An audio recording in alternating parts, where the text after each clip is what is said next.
కాంచీపురంలో ఉన్న బంగారు బలిని ముట్టుకుంటే ఏం జరుగుతుందో మీకు తెలుసా?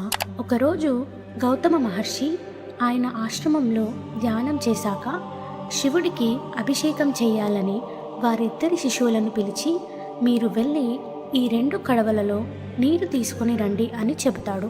వారిద్దరూ సరే అని నది దగ్గరకు వెళ్తారు.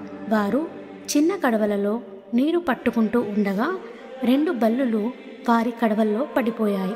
వారు అది గమనించక శిశువులిద్దరూ ఆ కడవలను మహర్షి దగ్గరకు తీసుకువచ్చి ఇస్తారు.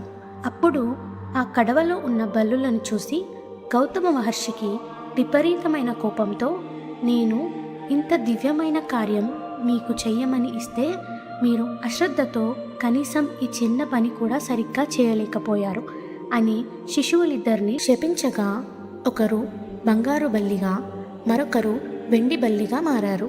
శాప విమోచనం కోసం ఆ 2 బల్లులు గౌతమ మహర్షిని ఎన్నో సంవత్సరాలు మా తప్పుని క్షమించమని వేడుకుంటూ ఉంటారు.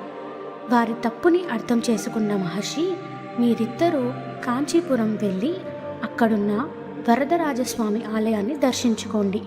అలా చేసిన వెంటనే మీకు శాప విమోచనం కలుగుతుంది అని చెబుతారు. ఆ 2 బల్లులు అక్కడికి వెళ్ళి విష్ణువుని వేడుకోగా విష్ణువు ప్రత్యక్షమై, ఇది మీకు శాపం కాదు, ఇది మీకొక వరం.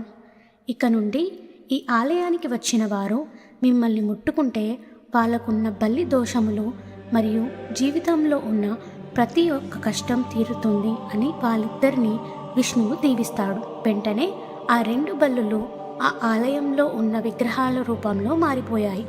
ఇప్పటికీ కూడా మీరు ఈ ఆలయానికి వెళితే ఒక బంగారు బల్లి అలాగే ఒక వెండి బల్లి ఉంటుంది. మీరు ఎప్పుడైనా ఈ ఆలయానికి వెళ్ళి ఈ బల్లులను పట్టుకున్నారా? కామెంట్ చేసి చెప్పండి. అలాగే అందరూ ఓం నమో నారాయణాయ అని కామెంట్ చేయండి.